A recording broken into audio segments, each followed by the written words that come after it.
Buenos días. Hoy miércoles 25 de junio del año 2025. Saludamos a todos quienes participan esta mañana en el desarrollo de la conferencia magistral titulada El papel de los principios rectores en el Plan Nacional de Acción sobre Empresa y Derechos Humanos. Conferencia que va a estar a cargo del doctor Federico Chunga Fiestas. Cabe indicar que esta conferencia corresponde a la clausura del curso especializado denominado Empresa y Derechos Humanos, edición número 1, que ha estado dirigido a cecilistas y estudiantes de Derecho. Nuestro expositor es abogado especializado en conducta empresarial responsable, políticas públicas con enfoque de derechos humanos, integridad y lucha contra la corrupción. Ha cursado estudios en la Universidad Nacional de Piura, la Pontificia Universidad Católica del Perú, la Universidad de Chile, la Universidad San Martín de Porres, el Instituto de Políticas Públicas y Derechos Humanos del Mercosur, entre otras. Cuenta con más de 17 años de experiencia en el sector público, 11 de ellos en la Defensoría del Pueblo, donde se desempeñó como jefe del Gabinete del Defensor del Pueblo entre los años 2011 al 2016. Ha dirigido equipos para la elaboración, implementación, seguimiento y evaluación de políticas públicas desde el enfoque de derechos humanos, así como para el litigio en materia constitucional entre enero de 2019 y junio de 2021. Cumplió la labor de coordinador general del proceso de elaboración del Plan Nacional de Acción sobre Empresa y Derechos Humanos 2021 al 2025 de Perú, en el que participaron instituciones del Estado, el sector empresarial, la sociedad civil, los pueblos indígenas, sindicatos, universidades, organismos internacionales y de la cooperación internacional. Entre julio y diciembre del año 2021 lideró el proceso de inicio de implementación del mencionado Plan Nacional de Acción. Bien, la presente conferencia tiene una duración de 60 minutos, culminada las cuales habrá un lapso de 30 para las preguntas que los públicos participantes tengan que formular al expositor. Entonces, sin más, dejamos ya en el uso de la palabra al doctor Federico Chunga para el inicio de su conferencia.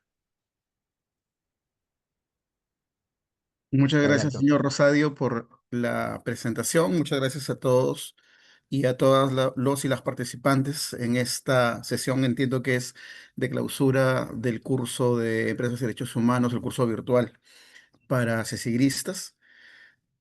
Agradezco mucho la invitación que se me ha hecho para hablar de este tema que todavía resulta siendo novedoso, pese a que ya tiene varios años y que tiene por delante todavía un desarrollo que debiera ser intenso en los próximos años a propósito de cambios normativos que vienen implementándose sobre todo desde el norte global, principalmente en este caso Europa. Voy a compartir mi pantalla para la presentación y confírmeme por favor si ya se está viendo. De ser así, vamos a empezar. Sí, a ver si pudiera ponerlo como pantalla completa. Ah, ahora sí, correcto. Perfecto. Perfecto. Digamos, la presentación se llama El papel de los principios rectores de las Naciones Unidas sobre empresas y derechos humanos en el Plan Nacional de Acción sobre Empresas y Derechos Humanos 2021-2025 de Perú. Y para eso quisiera primero referirme a el marco legal, constitucional e internacional que sustenta esto, que de hecho lo trabajaron un poco, creo, en el curso virtual, pero siempre me parece relevante, oportuno, dejarlo señalado de inicio, porque los principios rectores y el Plan Nacional de Acción parten de la idea de que el Perú tiene obligaciones internacionales asumidas a través de tratados de derechos humanos y que estas obligaciones internacionales forman parte del ordenamiento interno y por lo tanto son obligaciones que deben ser implementadas de acuerdo con la Constitución y las leyes, pero siguiendo en instrumentos internacionales como la Convención Americana y otros estándares derivados o interpretaciones que sobre esta convención ha hecho la Corte Interamericana de Derechos Humanos y la misma tomando otros estándares internacionales de otros instrumentos internacionales, principalmente de las Naciones Unidas. Así que tenemos que partir del reconocimiento de ese marco teórico, porque ese es el marco que va a sustentar todo lo demás. Eso es especialmente relevante en un contexto como el actual, un contexto nacional como el actual, en que hay mucho desconocimiento sobre las obligaciones del Estado, por ejemplo, en el marco del sistema interamericano. Algo que voy a decir, digamos, de modo introductorio, como una idea fuerza que va a guiar toda la exposición, es esta de los 5 artículos que en la Constitución Política le dan o generan la obligación internacional del Perú de respetar este marco internacional de derechos humanos, el artículo 1 que establece con claridad cuál es el fin supremo del Estado, que es la defensa de la persona y el respeto a su dignidad, que es la base de los derechos humanos. El artículo 3 que nos dice que los derechos humanos no son solo aquellos que están en la Constitución, sino que son todos aquellos que, incluso si no están legislados, derivan de la dignidad de la persona humana. El artículo 44 que hace una referencia mucho más expresa sobre el deber primordial del Estado de garantizar la plena vigencia de los derechos humanos, y el artículo 55 y la cuarta disposición final, que dicen con claridad que los tratados de derechos humanos celebrados por el Estado y en vigor forman parte del derecho nacional, y la cuarta disposición que dice que no solamente hay que tener en cuenta, no solamente ya a nivel jurisdiccional, cuando los jueces deciden, sino en toda actuación del Estado, incluyendo las políticas públicas, esta idea de que se tiene que respetar también o que tienen que incorporarse también a estas decisiones de Estado las normas relativas a los derechos y libertades reconocidas por la Constitución, interpretadas de conformidad con la Declaración Universal de los Derechos Humanos y con los tratados y acuerdos universales que sobre la materia ha ratificado el Perú. Entonces, ese es el marco general. Sobre eso está construido principios rectores que tienen algunas particularidades que vamos a intentar trabajar en esta sesión. Debo decir que estoy a su disposición si quieren hacer algunas preguntas. Sé que es un poco complicado hacerlas porque veo que es un número bastante grande de participantes, hacerlas tomando el micro, pero les doy la opción de que las puedan hacer a través del buzón de preguntas que hay en el Zoom. Pueden hacerlas en el transcurso de la presentación y de repente es muy seguro que sus preguntas me permitan además profundizar o mejorar el sentido de lo que estoy diciendo para que quede mucho más claro. Eh, Dicho eso y esperando sus preguntas en el transcurso de la exposición, también sigo con esto. No voy a hablar mucho sobre derechos humanos, pensando además que este curso está dirigido a cesigristas, estudiantes de últimos ciclos de derecho, eh, y ustedes ya conocen esto, pero solamente quiero hacer una referencia muy general y muy rápida a las características principales de los derechos humanos como inherentes, universales, inalienables, progresivos e irreversibles e indivisibles, interdependientes, para no perderlos de vista cuando hablemos de la política pública sobre empresas y derechos humanos, especialmente la que se está implementando a través del Plan Nacional de Acción. Y también, de modo muy general, teniendo en cuenta que los principios rectores están basados en las obligaciones internacionales de derechos humanos, dejar más o menos establecido, solamente para que lo recuerden, ya los conocen ustedes, cuáles son estos tratados, tanto del Sistema Universal de Naciones Unidas como del Sistema Interamericano. eh, Hay tratados que están relacionados o que abordan diferente problemática específica. Hay un tratado, hay una Carta Universal conformado por esos 3 documentos que están ahí marcados en azul. El más importante de ellos es la Declaración Universal, pero hay tratados específicos sobre problemáticas como discriminación racial, discriminación contra la mujer, tortura, derechos del niño, derechos de trabajadores migratorios, derechos de las personas con discapacidad, el caso de desapariciones forzadas. Y en todos estos tratados, el sistema internacional establece al Estado obligaciones muy concretas de respetar los derechos, de protegerlos y de realizarlos, algo que vamos a ver también más adelante. Y no solamente existen tratados, sino existen mecanismos a través de los cuales Naciones Unidas se encarga de verificar y acompañar que los estados cumplan con estas obligaciones internacionales. Tampoco las voy a desarrollar mucho, ustedes seguramente ya los conocen, pero los estándares internacionales, mucho de lo que se va a trabajar en principios rectores sale de estos mecanismos que se utilizan o de los que forma parte también el Estado peruano a nivel del sistema de Naciones Unidas. Y a continuación también mencionamos al sistema interamericano que, a diferencia de Naciones Unidas, genera, por lo menos a través de la Corte Interamericana, obligaciones vía sentencias que son de cumplimiento obligatorio en el sentido de jurisdiccional para el Estado peruano y que sirven también cuando la Corte emite otro tipo de declaraciones o de documentos, sirven también como criterios de interpretación para el Estado peruano. Ustedes han escuchado hablar seguramente del control de convencionalidad o del análisis de convencionalidad como un criterio fundamental para interpretar la validez de normas al interior del ordenamiento nacional. Y eso es una clara regla derivada del sistema interamericano, al que estamos unidos y obligados a respetar, incluso en las interpretaciones que ésta hace de la Convención Americana, ¿no? La Convención Americana, recuérdenlo, forma parte de el ordenamiento interno, no es un tratado ajeno al ordenamiento interno, no lo que la Corte Interamericana, por tanto, emite, no es una vulneración a la soberanía nacional, como a veces equivocadamente se piensa, y más bien el Perú está obligado a adecuar su normativa, su política pública a esas interpretaciones.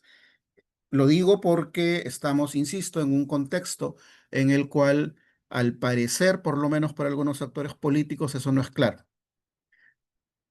Y parte del trabajo de las políticas públicas de derechos humanos en general es aclarar eso y hacer un trabajo más o menos permanente, más o menos evidente, para que esos problemas de interpretación, esos errores de interpretación, sean desechados progresivamente, sobre todo de actores que tienen responsabilidades dentro del Estado, dentro de todos los poderes del Estado, el poder legislativo, ejecutivo, judicial, los órganos autónomos, etcétera.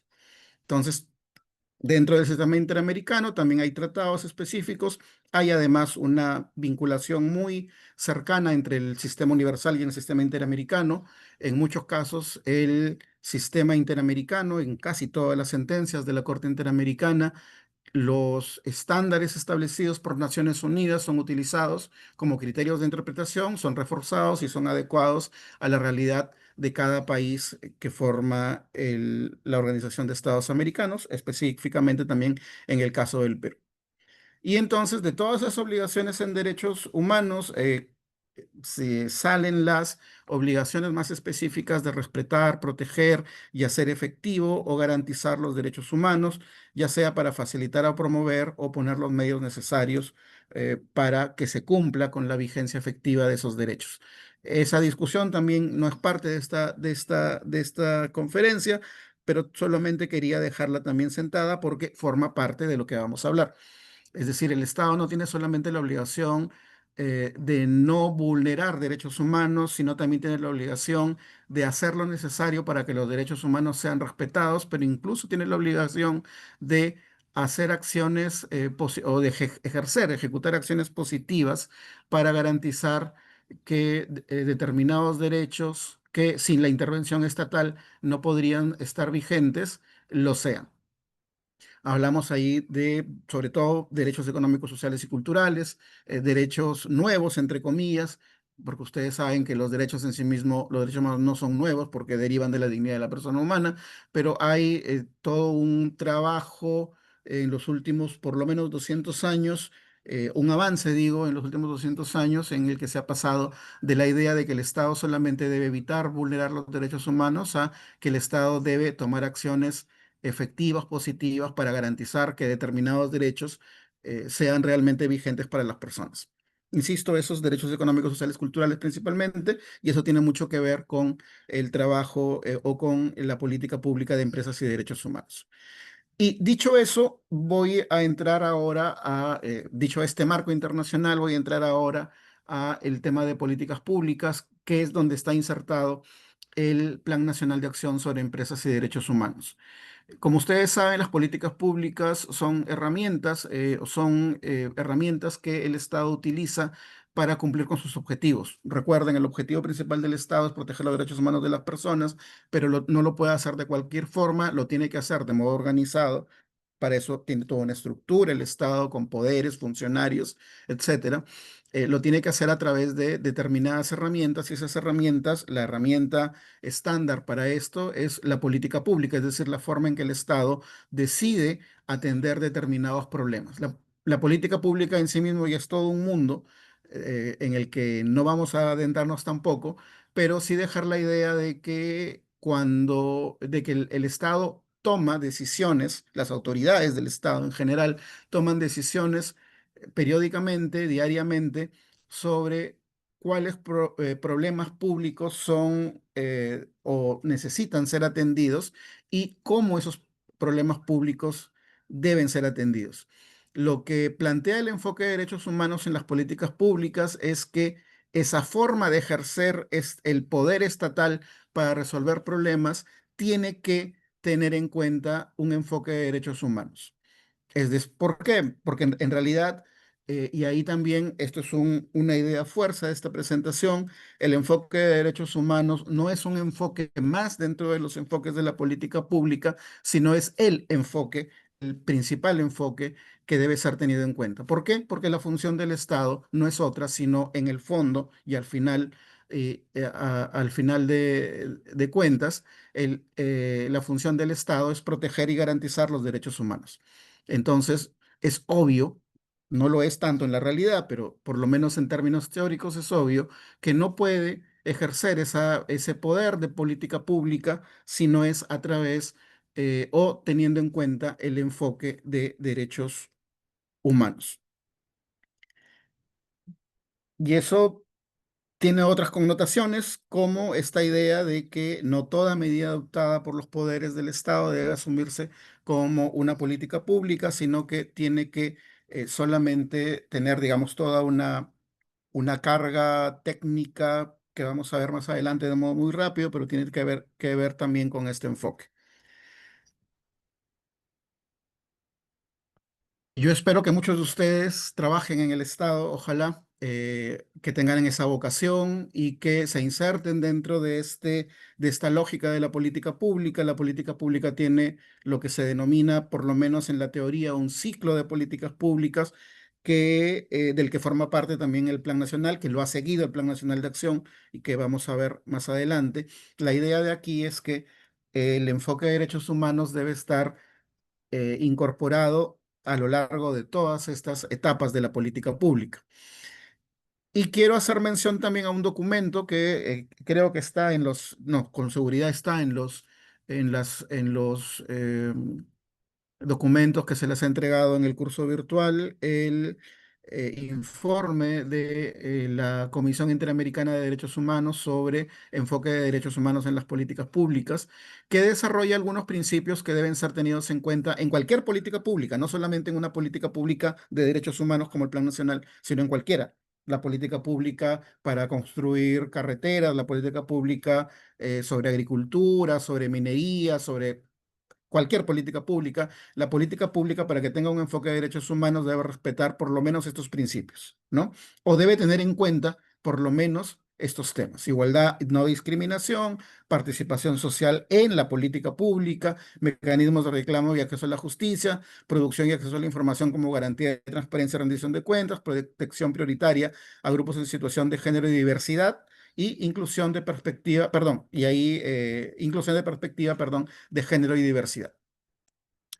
Como ven, son elementos que por sí mismos las políticas públicas en general no incorporan. De hecho, en Perú se ha tenido mucha dificultad para que eso ocurra históricamente. En los últimos años viene haciéndose con algunos retrocesos que ustedes conocen mucho más de cerca, además por la coyuntura especial. Hay retrocesos en varios temas a nivel nacional, por ejemplo, en diversidad, por ejemplo, en género. eh, los derechos humanos no son, como parecía hace por lo menos algunas décadas, o no tienen una línea de evolución ascendente necesariamente, y eso nos lo han dicho siempre quienes han hecho activismo en los derechos humanos. Esta evolución siempre está sujeta a retrocesos, y la idea es que tomemos también acción desde la posición en la que estemos para abordar estos retrocesos.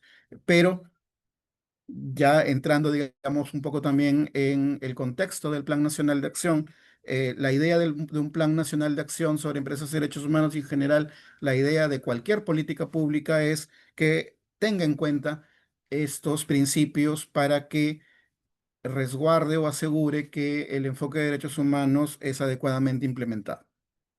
Y los invito a revisar ese documento que me parece a mí es del 2019, tiene algunos años ya, pero que es suficientemente claro respecto de este tema del enfoque de derechos humanos en las políticas públicas. Y aunque no está desarrollado del todo el tema en el país, también los invito a revisar el Decreto Supremo 010-2020 de Justicia, que desarrolla el enfoque de derechos humanos en políticas públicas. Tengan en cuenta que el órgano rector en este tema, en enfoque de derechos humanos, es el Ministerio de Justicia y Derechos Humanos, y que ya menciona en ese momento el tema de empresas y derechos humanos, del que vamos a hablar con más detalle más adelante. Y claro, este tema de derechos humanos, yo trabajo mucho con actores estatales, sociales, empresariales, y siempre una de las observaciones que se me hace es que los derechos humanos, primero, el principal violador de derechos humanos en casi todos los países es el Estado, particularmente en Perú, y porque la responsabilidad principal es del Estado, y por tanto, cuando el Estado incumple sus funciones en múltiples circunstancias, genera violaciones de derechos, y de hecho el principal violador de derechos humanos en general terminan siendo los estados, pero también porque es difícil implementar una política con estas características en una situación social e histórica como la nuestra. Y yo quería hacer notar también esto porque tampoco podemos dejarlo de lado cuando trabajemos políticas públicas con enfoque de derechos humanos. Y yo planteo por lo menos unas 7 características o 7 circunstancias, 7 condiciones preexistentes que podrían eh, generar dificultad para la implementación, pero que tienen que ser abordadas en cualquier política. Y la primera es racismo estructural y otras formas de discriminación, que creo que es una carga histórica de toda la República, por lo menos, y desde que se hace seguimiento a estos problemas estructurales estatales, aparece como un gran problema que genera, que además influye en la política pública, y que genera serios desafíos que no necesariamente están siendo bien abordados en las últimas décadas. Hay también políticas públicas sin enfoque de derechos humanos. Como les decía, el enfoque de derechos humanos no es una novedad, tiene años, tiene décadas, pero los países de Latinoamérica, especialmente Perú, ha tenido muchos problemas en incorporarlo. Y ha habido una discusión, por lo menos iniciada o profundizada en las últimas 3 décadas, sobre un divorcio, una contradicción, que es un falso dilema entre desarrollo económico y derechos humanos. Esta idea de que para que el Perú crezca económicamente había que renunciar a ciertos derechos humanos. Esa es una idea que se volvió sentido común, por lo menos a inicios de los 2000, las primeras 2 décadas del 2000, pero creo que en los últimos años está siendo em, ya contrarrestada justamente por el marco internacional o con el apoyo del marco internacional, pero hay que tenerlo en cuenta todavía la sociedad, la sociedad, en grandes sectores de la sociedad, se cree que los derechos humanos son un lastre para el desarrollo económico. De hecho, y eso lo dejo nomás ahí planteado, eso queda muy bien graficado en algunas decisiones que toma un órgano como el INDECOPI, que tiene una comisión de barreras burocráticas, que considera barreras burocráticas que afectan el desarrollo económico del país, algunas medidas normativas o procedimientos que lo que hacen es proteger derechos humanos. Entonces, esa discusión sobre la que se ha escrito mucho y se investiga muy poco, lamentablemente, es muy gráfica de eh, este falso dilema que todavía no hemos separado y en el que el Estado tiene una responsabilidad principal. La captura corporativa del Estado y de otros grupos de poder, como algunos problemas de puerta giratoria que generan o que hacen que el enfoque de derechos humanos sea difícil de incorporar en las políticas públicas cuando algún actor tiene demasiado poder o demasiada influencia ilegítima, casi siempre, ilegal en muchos casos, sobre las políticas públicas, lo que se genera es que las políticas públicas no estén pensadas en la protección de los derechos humanos de las personas, sino en el beneficio particular de determinados sectores o incluso de determinadas personas. En el caso peruano eso también ocurre lamentablemente con no poca frecuencia. A veces se dan leyes con nombre propio, incluso para beneficios de tipo tributario o económico, y eso también es un grave problema que lastra un enfoque de derechos humanos. Incapacidad histórica del Estado para implementar adecuadamente políticas públicas, por ejemplo, políticas verticales, no consultadas con nadie más que con algunos sectores con mucho poder o sin participación de las personas afectadas, de los grupos afectados o de la ciudadanía en general. Una carrera pública inexistente o muy debilitada, en el caso peruano, a pesar de los esfuerzos que se han hecho en las últimas décadas, seguimos teniendo un Estado sin carrera pública en la práctica, donde es muy fácil que los técnicos o aquel que ha aprendido a manejar su tema dentro del Estado pueda ser expectorado fácilmente por razones ajenas a sus capacidades, y eso es un lastre también para cualquier política pública en general y especialmente para una política pública con enfoque de derechos humanos. Eso es especialmente, no diría más grave, pero por lo menos más evidente en muchos casos en gobiernos regionales y locales donde, y me ha tocado a mí la experiencia de ver que áreas completas de direcciones regionales son cambiadas cuando cambia el gobierno regional sin ninguna razón más que razones políticas y tiene un impacto notorio sobre el avance de la política pública porque prácticamente llega gente a aprender de cero y llega gente que muchas veces no tiene ningún interés en aprender porque su función es otra. Eso es un problema. Lamentablemente una ley de carrera pública bien implementada lo resolvería, pero hasta ahora el Estado no lo ha hecho, no lo ha hecho al menos concretamente. Luego, organizaciones sociales debilitadas, eh, que también tiene un impacto en este tema. La organización social a lo largo de los años ha sido un aliado de los avances de los derechos humanos, pero sobre todo en los últimos años hay una tendencia a eh, evitar el fortalecimiento o a luchar incluso contra la actividad de algunas organizaciones sociales. La ley APSI, que está vigente ahora, que espero todavía no sea aplicada, es una forma de debilitamiento de la relación social, pero el debilitamiento de la relación social es mucho más amplio que eso, ¿no? Y en general y eso lo he puesto abajo, hay una falta de o una escasa cultura de derechos humanos en el Estado y la sociedad que tiene que ver también con política pública, con temas que no han sido atendidos a lo largo históricamente y que en algunos casos se han hecho más débiles o se han perjudicado más en las últimas décadas.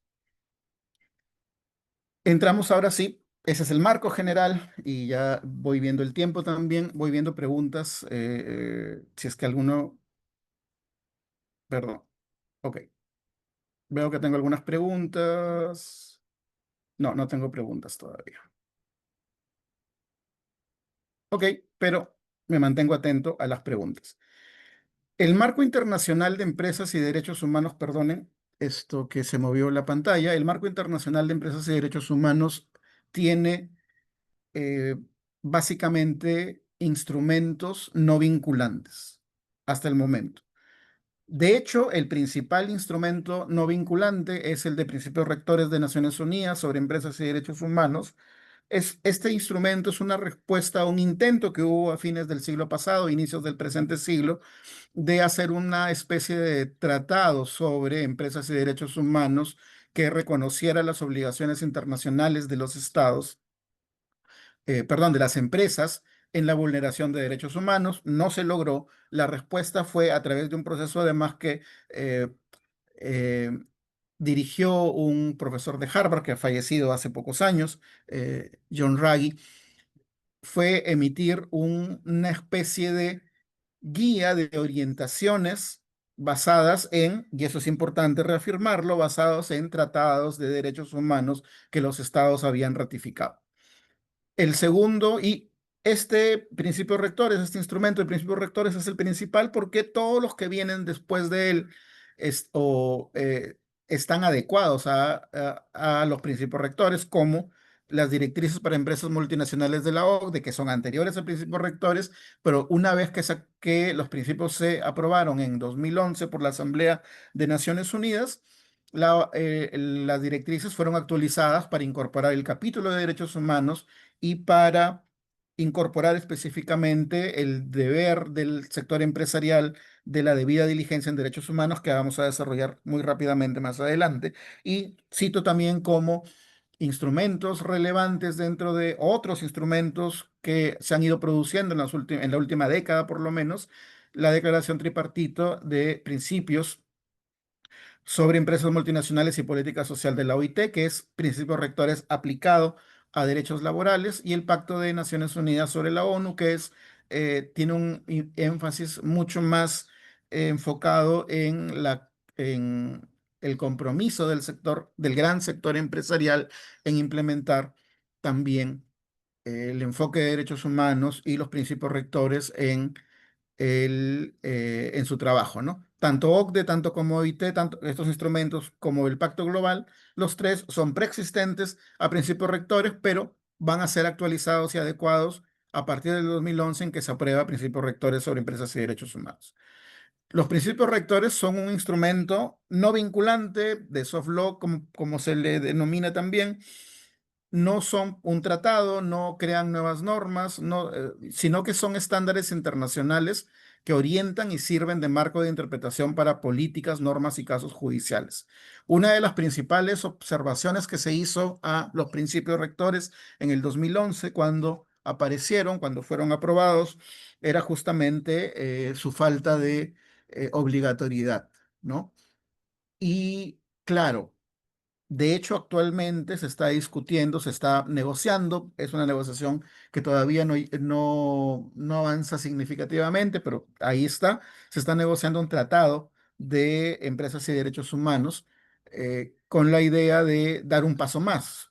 Pero mientras tanto, creo que el valor de principios rectores, a pesar de no ser vinculante, es que sirve como una guía que no es objetada por nadie en realidad. Esa es una de las ventajas también de Principios Rectores, porque fue producto de un proceso participativo global en que estuvieron involucrados estados, empresas, sociedad civil, pueblos indígenas, sindicatos y otros organismos internacionales, y por lo tanto se ha generado sobre él un amplio consenso que es una de sus principales fortalezas. Nadie discute ahora principios rectores. Se puede discutir la forma de aplicarlos, pero nadie por lo menos discute seriamente la validez de principios rectores, y eso tiene que ver mucho en el hecho de que está basado en tratados internacionales y que por lo tanto es una forma de ordenar los tratados internacionales con foco en la actividad empresarial.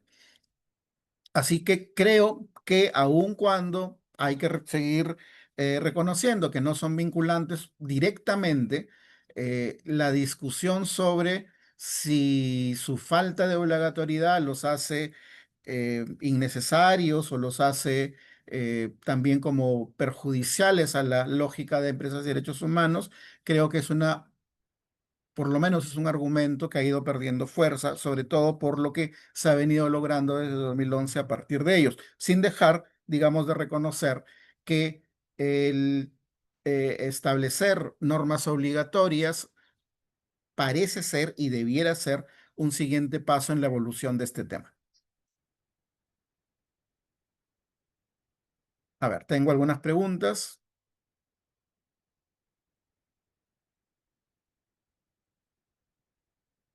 Voy a responder algunas preguntas, además, para antes de seguir avanzando, para no esto que creo que ayudan en la comprensión del tema. Dice, los tratados de derechos humanos, ¿qué rango tienen? ¿Constitucional o legal? De hecho, no tienen rango legal.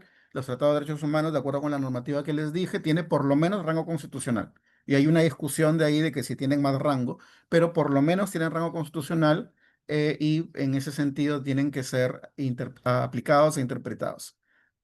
Y luego, que era, ¿cómo viene participando las empresas en la lucha contra el trabajo forzoso?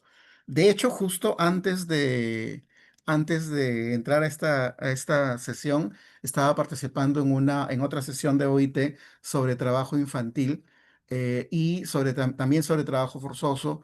Hay los principios rectores y los planes nacionales de acción tienen capítulos dedicados al tema. El plan nacional lo tiene. Vamos a trabajarlo un poco más adelante, pero gracias por esas preguntas que además me permiten eh, puntualizar algunos temas de esta presentación. Los principios rectores, como les decía, es una guía, son orientaciones, pero más importante que eso, son orientaciones basadas en tratados de derechos humanos a los que el Estado inobjetablemente está obligado a cumplir.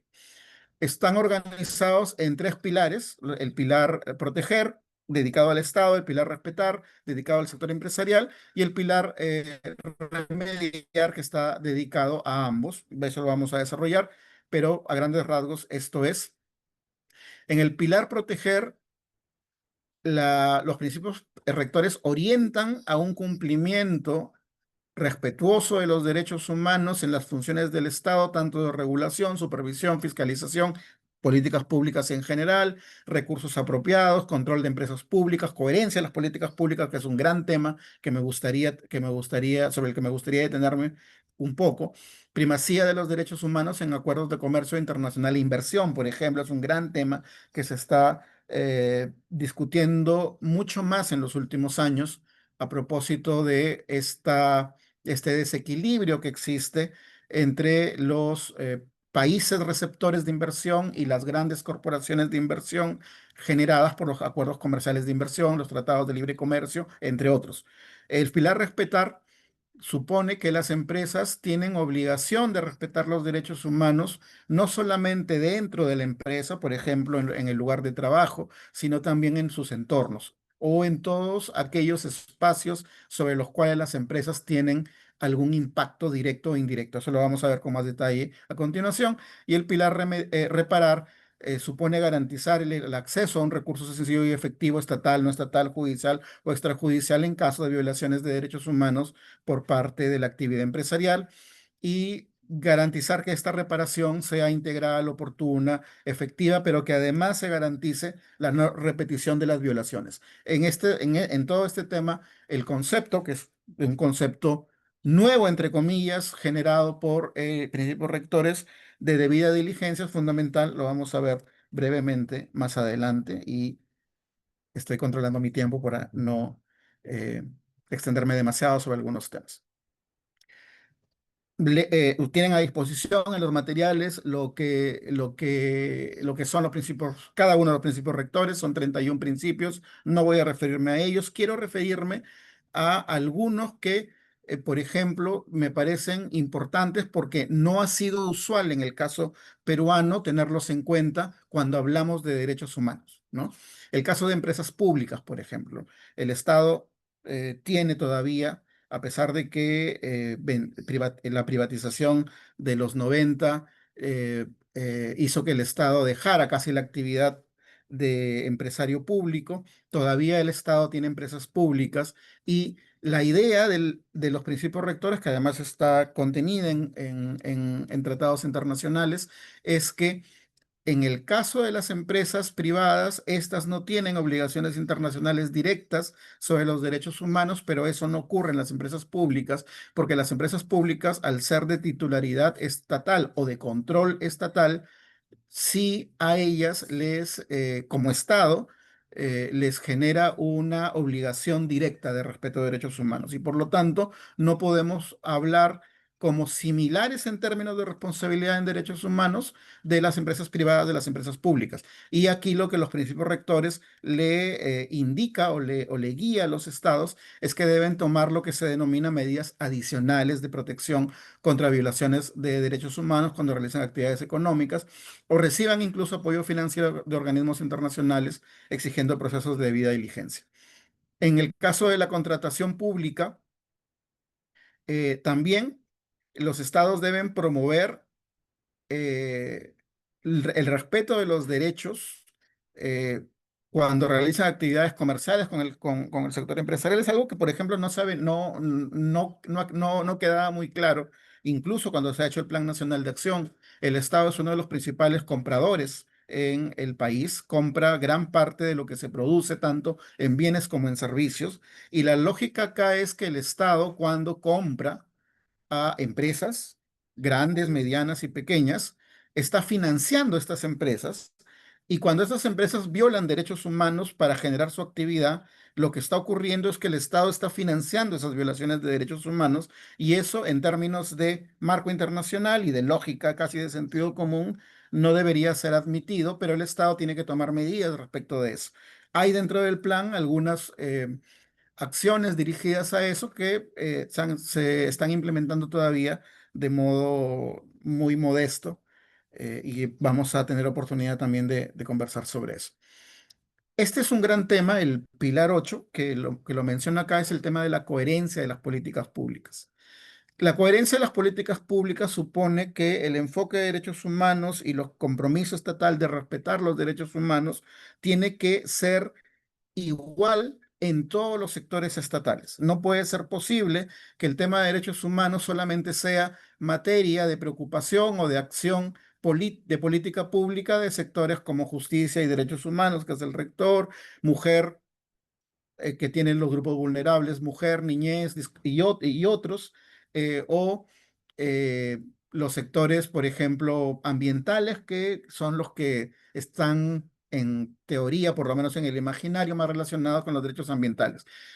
La coherencia de la política pública o el principio de coherencia de la política pública le exige a todos los sectores estatales, incluyendo los sectores más ligados a lo económico, minería, comercio exterior, producción, economía y finanzas, etcétera, también a incorporar el enfoque de derechos humanos y adoptar sus políticas públicas y sus acciones respetando este marco internacional.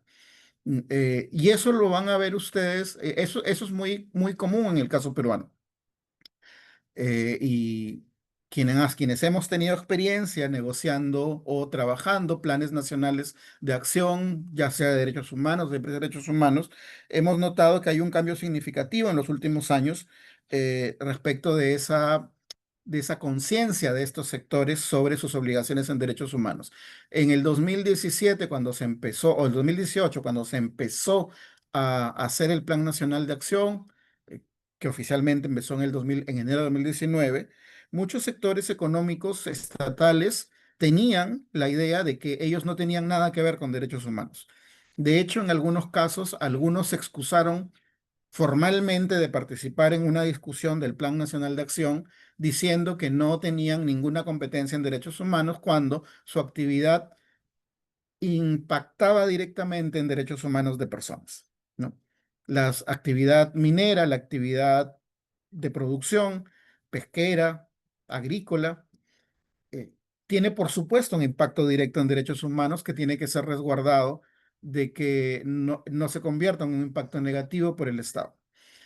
Acuerdos internacionales de inversión. Los estados deben asegurar la eficacia de los marcos jurídicos para el cumplimiento de los acuerdos internacionales cuando realicen acuerdos político-empresariales con otros estados, que es lo que les mencionaba anteriormente. Muchos países en el mundo están incorporando cláusulas de derechos humanos para garantizar que los acuerdos o la inversión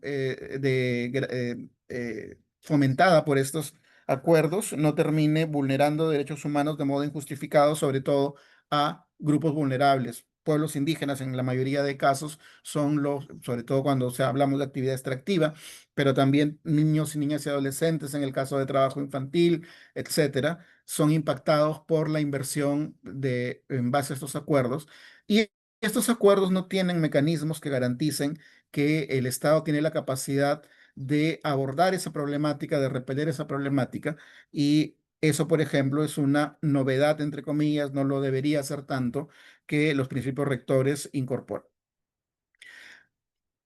Y como verán, todo esto está hecho sobre la base de que las empresas pueden causar impactos positivos. De hecho, causan impactos positivos en los derechos de las personas, dan trabajo, generan riqueza, etcétera. Eso más o menos creo que todos lo conocemos, pero también causan impactos negativos.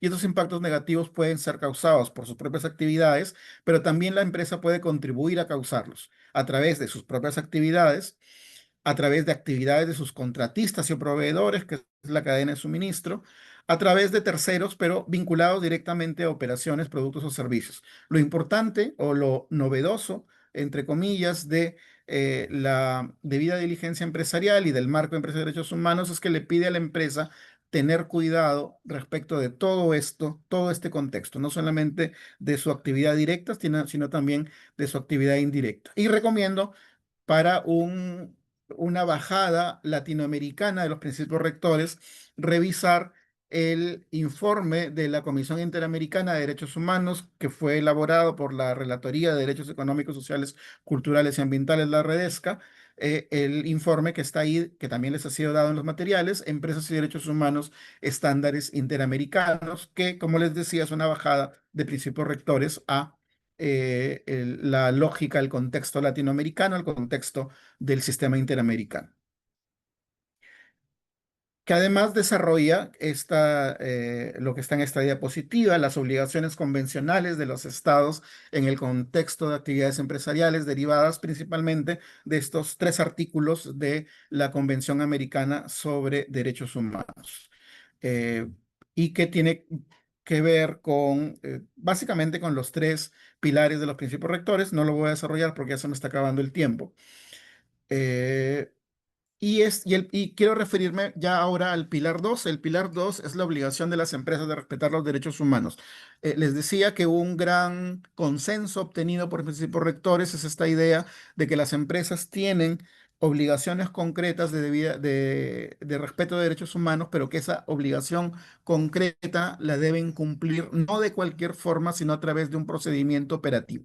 Este es uno de los principales, quizá el principal aporte del marco internacional de empresa de derechos humanos al tema de los derechos humanos en la actividad empresarial, que es el proceso operativo de debida diligencia empresarial.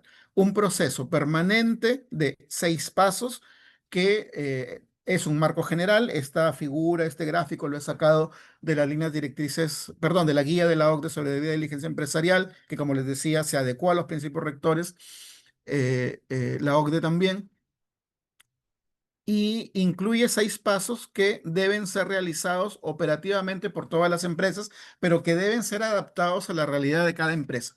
No va a ser el mismo tipo de debida diligencia empresarial una multinacional con presencia en 100 países, que una bodega, una MIPE, una microempresa que también es una empresa, pero que tiene un impacto distinto y una organización distinta y recursos distintos a una multinacional. La idea es que todas las empresas tienen que hacer debida diligencia, pero que cada uno debe adecuarla a su realidad.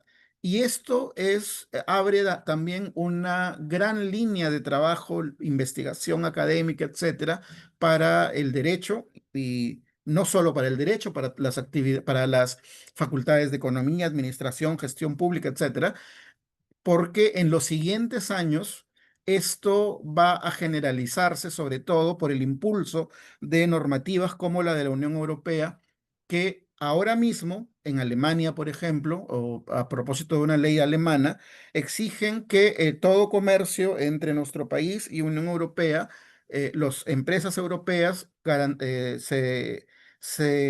cuiden que lo que están comprando, lo que están llevando, los productos que están llevando desde nuestro país cumplan determinadas condiciones de debida diligencia en derechos humanos. Las empresas van a necesitar, o van a necesitar sobre todo en los próximos años, de ayuda de la profesional de ustedes como futuros profesionales de derecho también en cómo hacer esto. Entonces, también es una gran línea de trabajo que les sugiero no perder de vista. Y la Corte Interamericana de Derechos Humanos, además, ya haciendo esta bajada, que yo les mencionaba este informe de la Redesca, pero hay una bajada mucho más directa que lo ha generado la Corte a partir de 2021 y hasta el 2024, que en estos cuatro casos que les estoy mencionando, la Corte Interamericana ha venido desarrollando la obligación del Estado de regular debida diligencia empresarial basada en principios rectores, que a su vez está abrazado en tratados de derechos humanos, incluyendo la Convención Americana sobre Derechos Humanos, pero también la obligación de las empresas de hacer debida diligencia, y aquí es importante señalarlo, incluso si el Estado no lo ha regulado. ¿Por qué? Porque las empresas tienen de los ordenamientos nacionales y del ordenamiento internacional obligaciones concretas de respeto de los derechos humanos, que no, que no pueden eludir basados en la idea de que no se ha regulado el tema. De hecho, las consecuencias jurídicas ya a nivel jurisdiccional van a ser distintas, pero yo les debo decir, por ejemplo, como noticia también, que la mayoría de empresas grandes empresas, perdón, dentro y multinacionales entre ellas, dentro de Perú, se han adscrito a principios rectores y han expresado su voluntad y su obligación, ya se han comprometido a implementar debida diligencia empresarial basada en principios rectores en sus actividades y por tanto esa decisión que ya ha sido adoptada hace algunos años por la mayoría va a tener un impacto en la forma en que se va a interpretar, por ejemplo, la responsabilidad civil y otros tipos de responsabilidades en las que incurren las empresas cuando estén de por medio violaciones de derechos humanos. A ver, déjenme revisar algunas preguntas antes de seguir. A ver,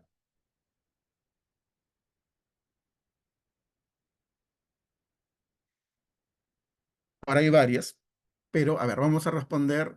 Y además voy a tomar tiempo porque me dijeron que tenía como 30 minutos más de preguntas, pero vamos a irlas tomando desde acá. ¿Hasta qué punto una empresa debe ser responsable por violaciones de derechos humanos cometidas por sus proveedores o socios en la cadena de suministro?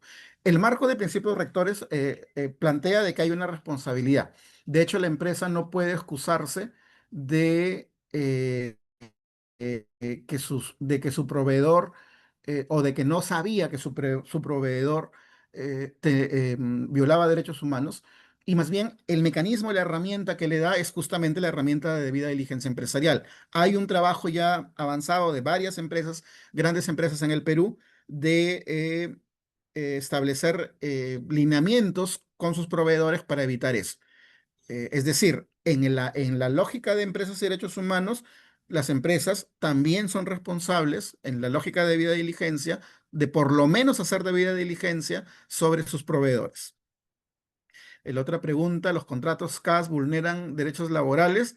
Claro, ese no es un tema estricto de empresas y derechos humanos. Tengo una opinión sobre eso. Por supuesto, yo creo que es violatorio porque hay una diferenciación de derechos que no tiene una base en principio de realidad, pero ese no es un tema de empresas de derechos humanos.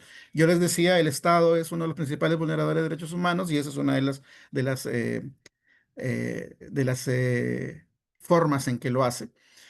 Informalidad y empresas, me pregunta la señora Valencia, ¿qué opina al respecto? ¿Hay algún avance positivo en los trabajadores? Les voy a recomendar que revisen el Observatorio de Derechos Humanos del Ministerio de Justicia y Derechos Humanos. Ahí están los 22 informes de diagnóstico que se hicieron para elaborar el Plan Nacional de Acción en el 2021, de 2021-2025, y uno de esos informes es sobre informalidad en el sector económico. Porque, claro, es distinto hacer debida diligencia o implementar el marco internacional de empresas de derechos humanos en un país donde la informalidad es casi inexistente, como los países europeos o los nórdicos, que en países latinoamericanos y peor en Perú, donde la informalidad casi llega al 80%.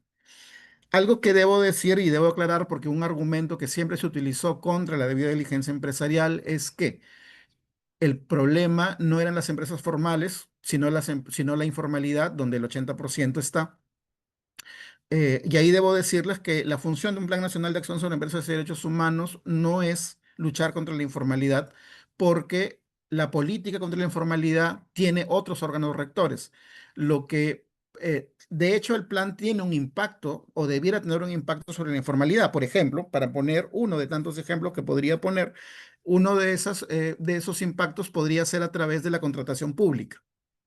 En la cadena suministro de las empresas que contratan con el Estado o a las que el Estado les compra, si el Estado se asegura de que esas empresas solamente en su cadena de suministro, vía diligencia empresarial, contraten con empresas formales, podría tener un impacto en la formalización. Es decir, no es que no tenga ningún impacto ni que no tenga ninguna tarea el Plan Nacional sobre Informalidad, pero la función principal del plan no es luchar contra la informalidad. La función principal del plan es incorporar el marco internacional en las políticas públicas vinculadas con las actividades empresariales, principios rectores principalmente, y generar que progresivamente se consolide una cultura de actividad empresarial respetuosa de los derechos humanos. No es posible, o sea, no debería ser admitido como política pública, a pesar de que tenemos 80% de informalidad, yo lo sé, que se haga como que se naturalice jornadas laborales de 10, 12, 14, 16 horas al día en determinados sectores, bajo la lógica de que es la única forma de crecer, ¿no? El Estado tendría que tener una labor sobre eso. A ver, perdón. Vamos a ver otras preguntas. Informalidad. Acá me preguntan sobre ajustes razonables. Sí, de hecho, el tema de cuidados, por ejemplo, cuando yo mencionaba al inicio esta evolución de las obligaciones estatales, el tema de cuidados es una de las expresiones de cómo el Estado viene evolucionando en esta concepción de qué debe hacer para garantizar los derechos humanos. En países del norte, más, digamos, que con economías más fuertes y sistemas de seguridad social, de bienestar más fuertes, el tema de cuidados tiene una garantía a través del Estado.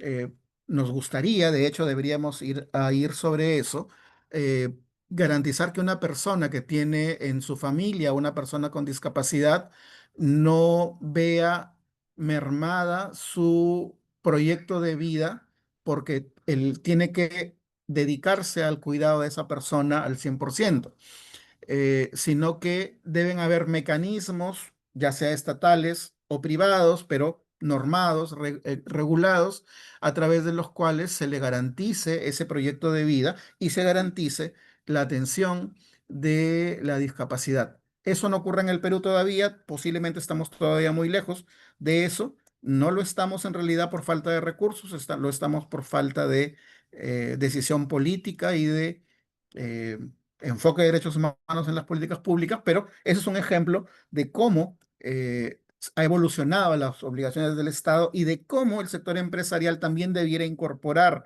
ese tema dentro de su lógica de funcionamiento. Digamos, lo más sencillo, lo más fácil para la empresa sería decir, eso es una carga burocrática y posiblemente Indecopi va a decir que eso es una barrera burocrática, garantizarle a una persona que tiene en su familia a una persona con discapacidad horas libres o darles facilidades, por ejemplo, para atención.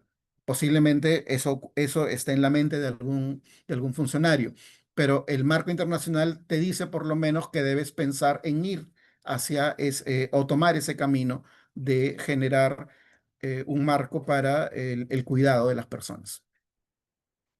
No sé si se borraron algunas preguntas, pero voy a ver las que estoy viendo acá.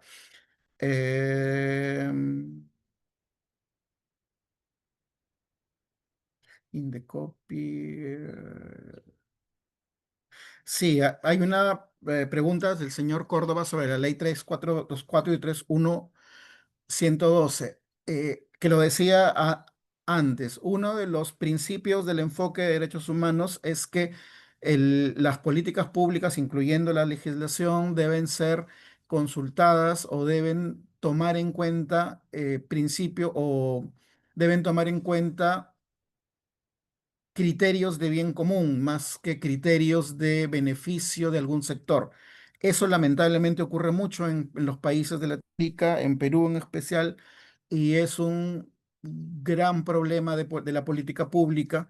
Eh, eh, no voy a mencionar casos específicos, pero ustedes conocen en los últimos años, en los últimos meses, casos muy claros en los cuales la decisión de política pública se está tomando por presión de algunos sectores y que no tienen justificación más que en el beneficio concreto, dinerario de algunos sectores, y no se discute bajo la lógica de derechos humanos. Creo que el trabajar desde el enfoque nos va a permitir progresivamente avanzar en esa dirección. Alguien me pregunta sobre importaciones y exportaciones internacionales, aunque la pregunta no es muy concreta, yo le mencionaría que sí, de hecho, el marco de empresas de derechos humanos tiene que ver con el tema de la balanza comercial o de la labor del Estado, tanto para exportar como para atraer inversión a través de los acuerdos internacionales que también deben tener en cuenta o deben incorporar el enfoque. La señora López, a ver, estoy leyendo su pregunta, convención. Sí. Ahí, por ejemplo, lo que en el caso de la Convención sobre los Derechos de las Personas con Discapacidad y los ajustes razonables, lo que te dice el enfoque de derechos humanos es que es obligación del Estado adecuar la normativa y la política pública peruana a esa obligación que asumió. Lamentablemente, un problema de la política pública, incluso de la Política Nacional Multisectorial de Derechos Humanos del 2040, aprobada hace pocos meses, es que no toma en cuenta las obligaciones internacionales que el Estado mismo se ha generado a través de tratados y no marca una hoja de ruta para cómo va a llegar a cumplir con esa adecuación. O sea, no decimos que de la noche a la mañana el Estado pueda estar en capacidad de brindar, de cumplir con la convención plenamente, pero el Estado tiene la obligación de decirnos cómo va a ser para cumplir. Y la sociedad civil debería tener la posibilidad de cuidar, de tener una incidencia para garantizar que ese camino sea seguido. Eso lamentablemente en la política pública no necesariamente se hace. ¿Qué instrumento operativo puede permitir los riesgos de integridad de la empresa? El tema de corrupción, de integridad, también es parte del marco internacional de derechos humanos y de los principios rectores y también de la debida diligencia empresarial. Allí, la debida diligencia empresarial tiene conexión con lo que ustedes seguramente conocen como el compliance en integridad y lucha contra la corrupción. Hay una política nacional de integridad que conversa con el Plan Nacional de Acción. Hay un Plan Nacional de Integridad que creo que todavía no ha sido actualizado porque ya su vigencia terminó, pero la idea es que el compliance puede servir como, o mejor dicho, la debida diligencia empresarial y principios rectores puede servir para fortalecer el compliance, porque el compliance hasta ahora funciona más como una forma en la que la empresa evade o evita, mejor dicho, responsabilidad penal para casos de corrupción. Pero, y eso me agrada la pregunta porque me da oportunidad de decir esto, esa no es la función de la debida diligencia empresarial. La debida diligencia empresarial no está hecha, o el proceso no está hecho para que la empresa evada o evite responsabilidades penales o de otro tipo, civiles o administrativas. O sea, de hecho, la consecuencia puede ser esa, pero la función principal no es esa, como sí lo es el del compliance. La función principal es garantizar derechos humanos. Y eso ya pone en otra situación o nos pone en otra situación cuando hacemos debida diligencia empresarial. El reinfo y el caso de minería ilegal es otro gran problema de incumplimiento de normativa internacional de derechos humanos del Estado peruano que tiene ya muchos años. No me extenderé mucho sobre eso, pero en el caso de la minería ilegal y de la minería informal, de la minería ilegal específicamente, hablamos de empresas o de sectores que deben ser combatidos criminalmente, ¿no? La política pública que se aplica para estos casos es la política criminal, no la política de derechos humanos. Eh, pero sí hay una, sobre todo en los temas de pequeña minería, porque hay pequeña minería legal y debe haber, de hecho, pequeña minería legal, que es una eh, muchas personas trabajan en eso y incluso son necesarios para la explotación de determinados recursos. La pequeña minería debe también incorporar el enfoque de empresas y derechos humanos. Si una entidad pública, el señor Quispe dice, no cuenta para la mayoría de sus trabajadores, sigas económicas, personal de seguridad y limpieza también esta regresión. Si una entidad pública, claro, eh, tengan en cuenta que cuando hablamos de debida diligencia empresarial, estamos pensando en el sector empresarial, ¿no? Es la empresa la que debe asegurarse de respetar los derechos humanos y es el Estado el que debe hacer una política pública para que eso ocurra, ya sea a través de la regulación, una ley, por ejemplo, o a través de una política como un plan nacional de acción. Vamos a ver cuáles podría ser más efectivo, pero eso es una función, digamos, la obligación de la debida diligencia es de la empresa. Cuando hablamos de una entidad pública, yo diría pues que la obligación es directamente ya del Estado. Y esa obligación está directamente vinculada, por ejemplo, con los diferentes tratados internacionales, incluyendo los convenios de OIT, etcétera. Y sí, ahí hay una obligación de que el Estado cuide de que las personas tengan condiciones laborales adecuadas que no afecten sus derechos, ¿no? Las empresas y el Estado, el señor, hay un asistente anónimo, dice, deben respetar la implementación de los lactarios donde existen mujeres, de hecho sí, eh, y ese es un buen tema, el tema de los lactarios, porque en el caso peruano, hay una ley para que obliga a lactarios bajo determinadas condiciones. Y posiblemente lo que mejor las empresas han cumplido en los últimos años es la implementación de lactarios. Y eso tiene los que abogan por una ley de debida diligencia obligatoria, ¿no? Plantean esta idea de que solo la ley hace que las empresas cumplan, y no solo la ley, sino la sanción que viene con el cumplimiento de la ley. Y si las empresas están obligadas, creo que eso también puede ser parte del concepto de debida diligencia para aquellos supuestos en los cuales la ley, por ejemplo, no obliga a contar con algunas condiciones específicas para trabajadores, ¿no? Sobre todo para trabajadores en grupos vulnerables. Si le puedo sugerir un tema de tesis, hay un montón de temas de tesis sobre el tema de empresas y derechos humanos.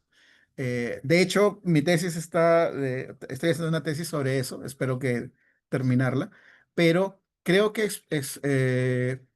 por ejemplo, no está muy desarrollado el tema de las obligaciones específicas de cada uno de los sectores estatales respecto de la debida diligencia empresarial. Por ejemplo, fiscalización laboral o, por ejemplo, fiscalización ambiental, ¿no? Cómo incorporar el marco internacional al que el Perú está obligado a través de tratados de derechos humanos, específicamente debida diligencia en cada uno de esos, y sobre eso en realidad se pueden hacer muchos temas de tesis desde Colombia. Gracias por estar en esta, en esta presentación. Las políticas de protección en algún momento consultan o tienen presente el impacto económico. Hay un libro clásico, ¿no? De que se me ha ido el nombre ahorita, pero que seguramente ustedes lo conocen, que se titula El costo de los derechos humanos, ¿no? Los derechos humanos cuestan, y es normal, debemos acostumbrarnos a que cuesten. Debemos más bien asegurarnos de que el Estado cuente con los recursos para asumir ese costo. Y esos recursos vienen de la tributación, vienen de que no haya corrupción, etcétera, ¿no? Los derechos humanos cuestan. Y de hecho los derechos humanos tienen un impacto económico, por supuesto. Van a cargar, van a requerir presupuesto directo del Estado y van a tener un impacto económico, por ejemplo, sobre el sector empresarial. Yo les digo, en el caso de debida diligencia empresarial, una de las grandes discusiones al inicio era cuánto le va a costar esto a una empresa chiquita o una empresa grande y si ese costo debe ser asumido por la empresa, porque claro, en la lógica de barrera burocrática, la Comisión de Copia posiblemente diga, hacer debida diligencia empresarial de derechos humanos es una barrera burocrática porque le genera un costo excesivo desproporcionado a la empresa. Bueno, eh, hay algunos estudios en Europa, en Latinoamérica no he visto, que dicen que a una gran empresa le cuesta algo así como que menos del 1% de su presupuesto anual implementarlo y que luego incluso ese costo disminuye. Es decir, el costo no es significativo y el costo además tiene un impacto sobre la vigencia de derechos humanos de las personas que sobrepasa ese costo, pero además, y eso creo que es importante decirlo cuando digo, los derechos humanos cuestan, hay que acostumbrarnos a asumir ese costo. O sea, no puede ser que por no asumir el costo estemos dispuestos a que se violen derechos humanos. Es al revés, el enfoque de derechos humanos lo que te dice es, tienes que preparar al Estado y tienes que preparar al sector empresarial para que asuman los costos de respetar los derechos humanos. Se dice mucho, pero si se respeta los derechos laborales de las personas, las empresas no van a poder asumir ese costo y por lo tanto van a pasar a la informalidad. Bueno, esa es una labor de política pública que tiene que buscar el camino para asegurar que eso funcione. Pero no se puede asumir la lógica de que las empresas para que crezcan tienen que violar derechos humanos laborales, porque no hay país serio que se construya sobre esa lógica.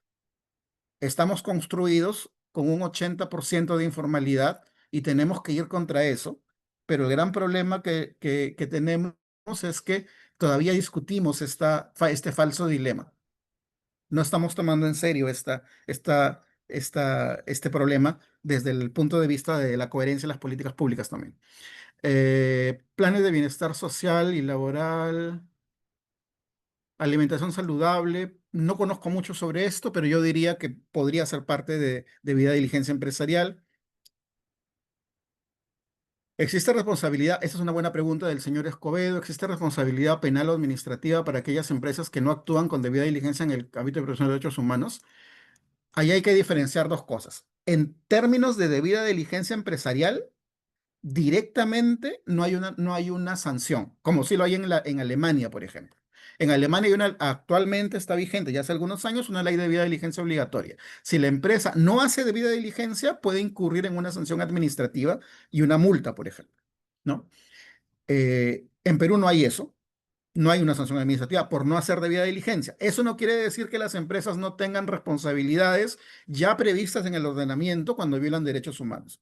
Si a una empresa se le cae un techo, ¿no? De un patio de comidas por incumplimiento de obligaciones de cuidado de la estructura o por diferentes negligencias, va a tener una responsabilidad o debiera tener una responsabilidad administrativa y debiera en el caso tener una responsabilidad penal. Ahí yo no soy penalista, pero entiendo que personal por lo menos a la línea de mando, pero sí hay responsabilidades penales y administrativas vinculadas con violación de derechos humanos. Lo que no hay todavía es una responsabilidad directa para el caso de debida diligencia empresarial. Y ahí acabaron las preguntas, creo. Ah, no, hay más preguntas.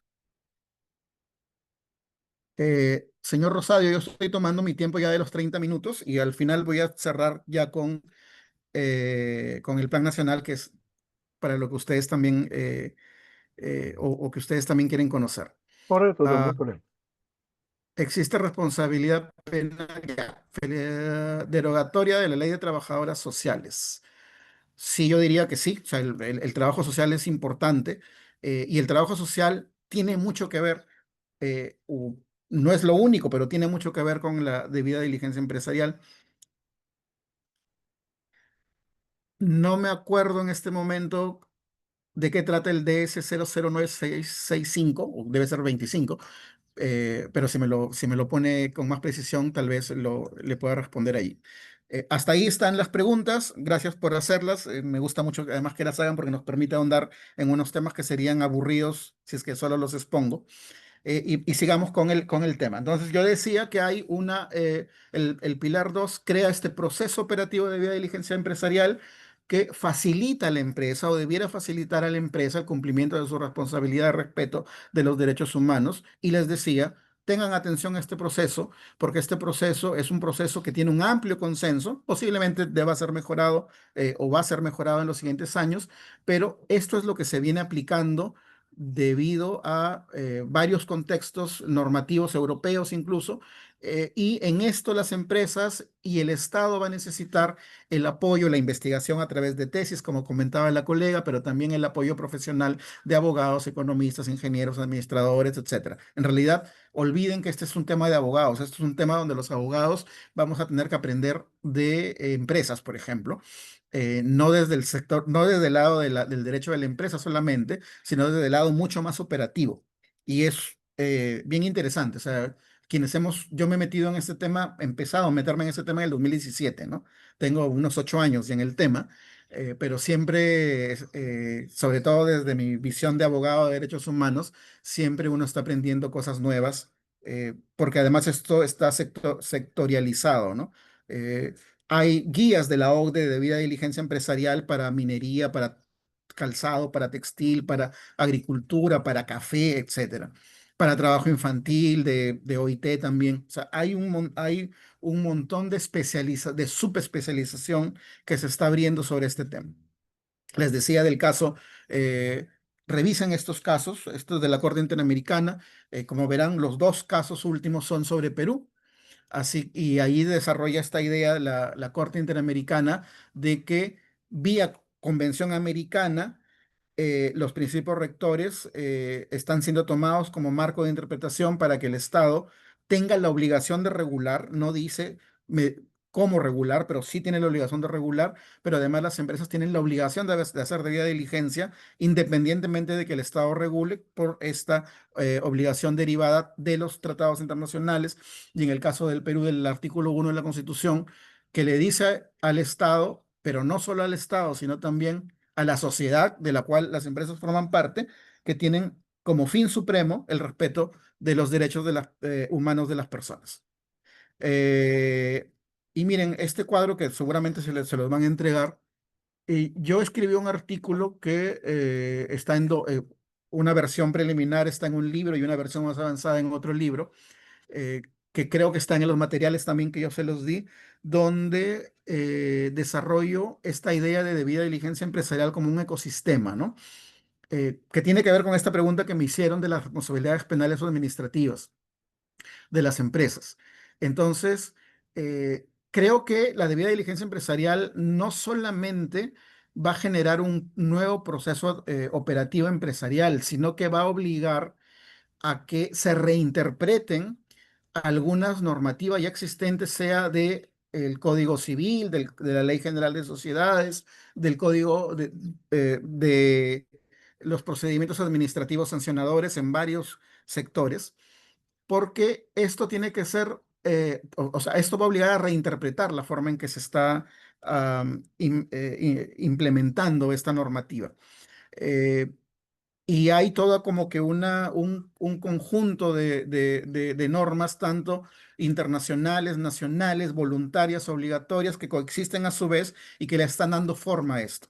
Les sugiero, y eso es un gran tema de tesis también, explorar esas conexiones Les dejo eso, no voy a tener tiempo de desarrollarlo, me hubiera gustado, pero les dejo eso para como referencia.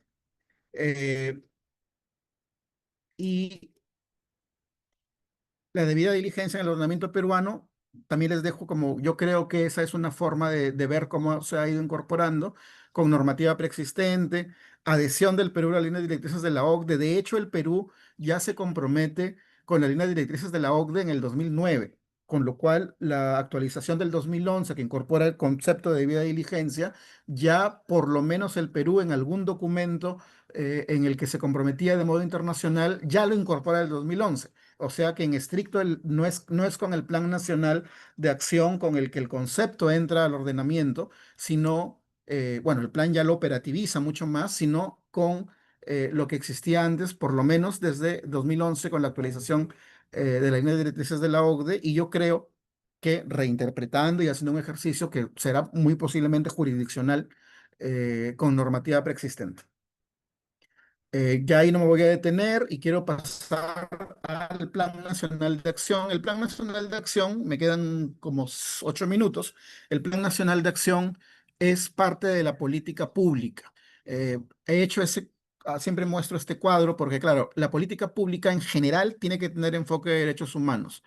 Quien tiene a cargo digamos, la rectoría de cómo lograr o de qué hacer para lograr que todo el Estado incorpore el enfoque de derechos humanos en la política pública, en principio son cada uno de los sectores, pero digamos, la rectoría más específica la tiene el Ministerio de Justicia y Derechos Humanos, que para eso tiene una política pública sobre derechos humanos eh, que tuvo vigencia primero un plan en el 2018-2021 y que se ha aprobado hace poco, en diciembre del año pasado, la Política Nacional Multisectorial al 2040 que tiene varios problemas sobre los que estamos trabajando también.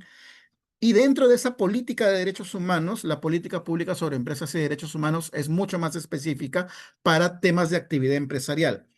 Y, no es y esta es una política que busca incorporar el enfoque de derechos humanos en todas las políticas públicas nacionales y regionales y locales vinculadas con la actividad empresarial. Es mucho más específica, pero forma parte de este contexto general de política pública con enfoque de derechos humanos. El Plan Nacional de Acción es una herramienta. Un plan nacional es una herramienta básicamente eh, en la cual lo que el Estado hace es marcar una hoja de ruta de cómo va a ser para lograr el objetivo de que las empresas respeten los derechos humanos a través de un conjunto de acciones. En el caso del Plan Nacional de Acción, tiene 97 acciones y voy a pasar de frente a esto, por ejemplo, que les muestro acá, son los 22 informes de diagnóstico sobre diferentes temas, incluyendo informalidad y otros que se hicieron como parte del proceso de elaboración del plan. Les sugiero que lo revisen y les sugiero, si es que quieren temas de investigación, que los puedan utilizar, por ejemplo, estos son del 2021, para ver cómo el Plan Nacional de Acción ha impactado o no en el cambio de las situaciones descritas en estos diagnósticos a casi 5 años o más de 4 años de su implementación. El Plan Nacional de Acción al final es una articulación multiactor para proteger, respetar y remediar y tiene tres objetivos grandes. La de coherencia de las políticas públicas, que ya lo he mencionado, la debida diligencia empresarial, que lo tienen que realizar las empresas, y el fortalecimiento de los actores sociales, sindicatos, pueblos indígenas y organizaciones de la sociedad civil para garantizar que esto se cumpla. Aquí yo quiero, por ejemplo, creo que está más adelante, aquí, destacar que este es uno de las pocas políticas públicas que creó espacios de rendición de cuentas y de participación para que los actores sociales que se involucraron en su elaboración, que fueron 132 instituciones en total, y ahora son más de 150, porque creo que este dato de 146 todavía está desactualizado ya. La idea es que todos estos actores participen de la implementación, tengan mecanismos para exigir que lo que se acordó en ese momento, las 97 acciones, se cumplan. Esto, de este modo, con este nivel de profundidad de participación significativa, creo que no se ha dado en ninguna o no se da tampoco en ninguna otra política pública. Y el Plan Nacional de Acción tiene estos cuatro grandes ejes. Los 97 acciones están divididas en estos, o están agrupadas en estos cuatro grandes ejes. El mecanismo de seguimiento, monitoreo y evaluación, que es estos espacios de participación de los que les hablé. El programa de capacitación, porque sí se necesita que los actores del Estado y los sociales y los empresariales conozcan más sobre este tema, que es poco conocido y que con la lógica que manteníamos de antes de pensar que hay esta dicotomía falsa entre derechos humanos y crecimiento económico, necesitan reaprender algunas cosas. La capacitación es fundamental. Los mecanismos de asesoría, seguimiento y monitoreo de debida diligencia empresarial para acompañar al sector empresarial, ya que no hay una ley de debida diligencia obligatoria todavía, desde el Estado a cómo implementar operativamente la debida diligencia empresarial. Allí se creó un mecanismo de reporte voluntario para empresas privadas, para que las empresas le dijeran al Estado, al Minjus, cómo iban avanzando con la implementación de debida diligencia. Lamentablemente este mecanismo no ha funcionado hasta el momento, pero eso le hubiera permitido al Estado contar con información para ver cómo la política pública va avanzando en este tema y para hacer ajustes que fuesen necesarios para mejorar ese avance. Y luego hay un conjunto de acciones de fortalecimiento de la institucionalidad estatal en temas de regulación y fiscalización laboral, ambiental, en temas de tratados internacionales y adecuación normativa, en temas de empresas públicas y compras públicas. De hecho, FONAFE, que es el órgano de administración de las empresas públicas del Estado, ha hecho un trabajo interesante para adecuar sus lineamientos al Plan Nacional y a los principios rectores. Y la micro y pequeña empresa, prevención de conflictividad social, grupos de especial protección. Eso en general, y la idea, como les decía, en el fondo de la política pública es fortalecer la coherencia del Estado en materia de derechos humanos. Tenemos ahí un gran reto que contextos como el actual, contextos de crisis política como el actual, eh, lo hacen mucho más difícil, pero, insisto, se necesita persistencia en este objetivo y digamos, invito en general a todos ustedes a que se tomen también participen de esto, de este reto, y trabajen en él desde la universidad, desde sus posiciones próximas en el Estado, en el sector privado, cuando empiecen a trabajar los colegas cesigristas. Yo fui cesigrista ya hace varios años, hice mi cesigra en la Defensoría del Pueblo, recuerdo, y luego de ahí he trabajado 11 años allí. Sé del valor del CECIGRA para conectarse con la función pública, así que yo les deseo el mayor de los éxitos. Me gustaría hablar mucho más de este tema porque ven que hablo mucho sobre este tema. Y antes de cerrar, voy a ver si es que hay alguna pregunta. Voy a dejar de compartir, voy a ver si hay alguna pregunta que pueda responder en los escasos 2 minutos que tengo. Eh, ok, sí, la ley de los trabajadores, sí. Igual, la ley del trabajador de trabajo social creo que tiene un impacto significativo en cómo las empresas hacen debida diligencia empresarial. Alguien me pregunta sobre instrumento operativo para identificar adecuadamente los riesgos operacionales. Esa es la debida diligencia empresarial. El segundo paso del proceso de debida diligencia empresarial es el análisis de riesgos.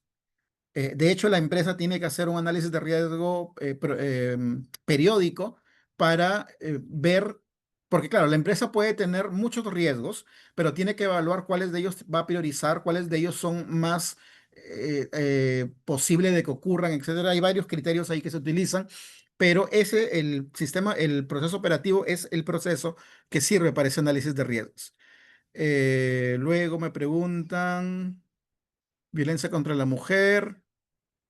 Sí, algunas empresas han avanzado en hacer más de lo que la ley les pide sobre violencia contra la mujer.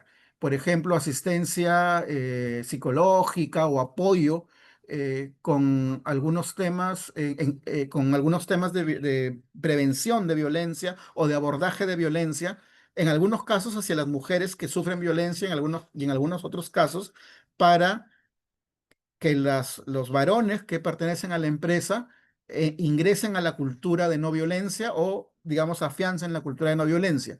Digamos, eso también es parte de la debida diligencia empresarial. Luego, eh, ah, ah, ah, sí, ah, tomo esta y aquí cierro. Disculpen que no esto pueda avanzar más. Hay muchas preguntas, pero quiero cerrar con esta idea. Se podría, de la señora Lino, esta pregunta. ¿Se podría afirmar que la responsabilidad social empresarial se traduce en la debida diligencia empresarial? Son dos conceptos distintos. De hecho, se ha avanzado muchísimo en derechos humanos desde la responsabilidad social empresarial, pero la debida diligencia empresarial, algunos lo ven como un paso, un escalón más, pero yo lo vería más como dos conceptos distintos, sin dejar de decir que la debida diligencia pueda aprovechar lo avanzado en la responsabilidad social. La diferencia significativa entre la debida diligencia y la responsabilidad es que la debida diligencia, su objetivo final es que la empresa garantice el respeto de los derechos humanos de modo real. La responsabilidad social está más centrada en la empresa, está más centrada en cómo hacemos que la empresa cumpla sus objetivos, ¿no? Y si para que cumpla sus objetivos se puede hacer cosas a favor de los derechos humanos, se hacen. Pero como ustedes verán, la lógica la lógica central es distinta. No quiere decir que la responsabilidad social empresarial no aporte a la debida diligencia o que sean contradictorias. No diría, yo no llegaría a decir eso. En algunos casos, si es contradictoria, va a depender de la empresa. Ustedes van a hablar, a escuchar sobre el greenwashing, el pinkwashing, o la impostura. Hay muchas empresas o hay un sector todavía de las empresas que toman el tema de derechos humanos más como un tema de marketing para decir que están haciendo algo, pero que en el fondo no lo están haciendo. Eso también hay que tener cuidado cuando hablamos de debida diligencia empresarial. Y señor Rosadio, dejo de hablar porque si no puedo seguir hablando. Muchas gracias por el tiempo que se han tomado para escucharme. Muy bien, agradecemos al doctor Federico Chunga Fiestas por esta interesante conferencia con la cual cerramos con broche de oro el curso MOOC Empresa de Derechos Humanos, que culmina este 27. Y a propósito de ello, invitamos a los participantes que están llevando el curso a que desarrollen el examen hasta el día 27 hasta las 23:59 horas. También invitarlos a nuestra próxima conferencia sobre tecnología y justicia, el impacto de la inteligencia artificial en la función jurisdiccional, que se va a desarrollar hoy a las 3 de la tarde. Entonces, mil gracias, doctor Chung, y a los participantes también por participar en esta sesión académica. Entonces, nos despedimos hasta la próxima. Muchas gracias. Muchas gracias. Hasta luego.